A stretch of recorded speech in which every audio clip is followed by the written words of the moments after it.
ఈ రాష్ట్రంలో రాజకీయ వాతావరణం చెడిపోవడానికి కారణం ఒకే ఒక వ్యక్తి జగన్మోహన్ రెడ్డి అని ఎన్నికల ముందు వరకు ప్రచారం చేశారు. తెలుగుదేశం పార్టీ టీవీ ఛానల్ కావచ్చు, వాళ్ళకు అనుకూలంగా ఉండే విశ్లేషకులు కావచ్చు, ఈ రాష్ట్రంలో ఏ రెండు రాజకీయ పార్టీల నాయకులు కలవలేని పరిస్థితి రావడానికి జగన్మోహన్ రెడ్డి కారణం. అంతకుముందు జగన్మోహన్ రెడ్డి రాకముందు రాజకీయ పార్టీలు కేవలం ప్రత్యర్థులుగా ఉండేవి తప్పించి శత్రువులుగా ఉండేటివి కాదు. జగన్మోహన్ రెడ్డి వచ్చిన తర్వాత ఆ వాతావరణాన్ని పాడు చేశారు. కనీసం ఒక ఫంక్షన్లో ఇరుపక్షాల రాజకీయ నాయకులు కలుసుకోలేని పరిస్థితి వచ్చేసింది జగన్మోహన్ రెడ్డి కారణంగా అంటూ ప్రచారం చేశారు. అయితే తెలుగుదేశం పార్టీకి ఒక అభద్రతా భావం ఉంది. మొన్నటి ఎన్నికల్లో వైసీపీ మీద గెలవడంలో పాటించిన ఒక సూత్రం కూడా తెలుగుదేశం పార్టీకి ఉంది. అదేంటంటే జగన్మోహన్ రెడ్డి మీద, వైఎస్ఆర్ కాంగ్రెస్ పార్టీ మీద విపరీతంగా ద్వేషాన్ని నింపడం, ప్రజల్లో కావచ్చు, కార్యకర్తల్లో కావచ్చు. కార్యకర్తల్లో జగన్ మీద, వైసీపీ మీద విపరీతమైన ద్వేషాన్ని నింపడంలో మాత్రం తెలుగుదేశం పార్టీ సక్సెస్ అయింది. ఇప్పుడు తెలుగుదేశం పార్టీ భయం కార్యకర్తల్లో జగన్మోహన్ రెడ్డి మీద, వైసీపీ మీద ఉన్న ఆ ద్వేషం తెలుగుదేశం పార్టీ కార్యకర్తల్లో తగ్గిపోతే పరిస్థితి ఏంటి అన్న ఒక భయం అయితే ఉంది. అందుకే ఇప్పుడు ఎక్కడైనా కానీ వైఎస్ఆర్ కాంగ్రెస్ పార్టీ నాయకులు, తెలుగుదేశం పార్టీ నాయకులు కలిస్తే వెంటాడి మరీ వేధిస్తున్నారు తెలుగుదేశం పార్టీ నాయకులనే. Telugu Desam party media, Telugu Desam party అగ్రనాయకత్వం డైరెక్షన్లో వెంటాడుతూ ఉన్నారు. మరి బొత్స సత్యనారాయణ కూడా ఇప్పుడు స్పందించారు. విశాఖ ఎయిర్పోర్ట్లో నవంబర్ 11న అసెంబ్లీ సమావేశాలకు వచ్చేందుకు ఉత్తరాంధ్రకు చెందిన నాయకులంతా ఎయిర్పోర్ట్కి వచ్చిన సమయంలో మంత్రి కొండపల్లి శ్రీనివాస్ వచ్చి మాజీ మంత్రి బొత్స సత్యనారాయణ కాళ్ళు ముక్కేశారంటూ తెలుగుదేశం పార్టీ మీడియా ప్రచారం చేస్తోంది. ఈ ప్రచారాన్ని మొదలుపెట్టిందే తెలుగుదేశం పార్టీ మీడియా.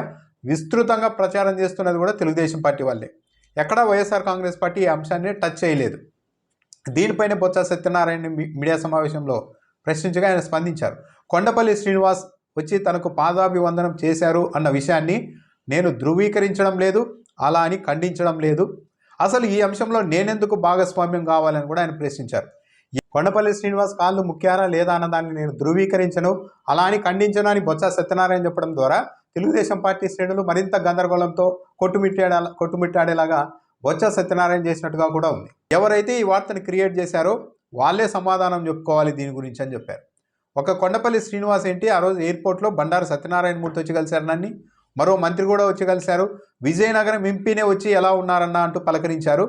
సో పలకరిస్తే తప్పేంటి అని కూడా బొత్స సత్యనారాయణ వ్యాఖ్యానించారు.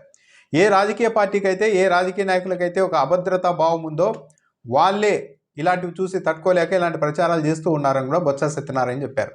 ఇది నిజం. ఇది అభద్రతా భావం కారణంగానే ఇది ఏర్పడుతోంది.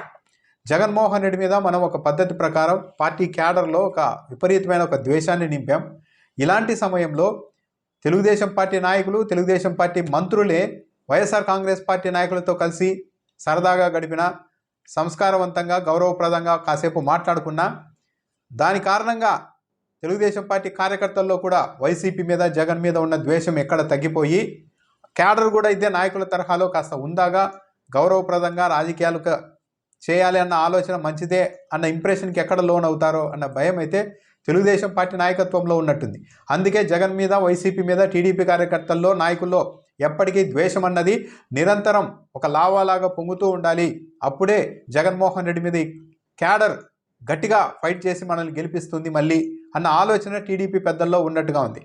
జోగి రమేష్తో పార్థసారథి కలిసినప్పుడు అంటే సరే, జోగి రమేష్ ఏకంగా పార్టీ అధ్యక్షుడు ఇంటి మీదకి దాడికి వచ్చారు, అలాంటి వ్యక్తితో మీరు ఎలా కలుస్తారని మాట్లాడారు.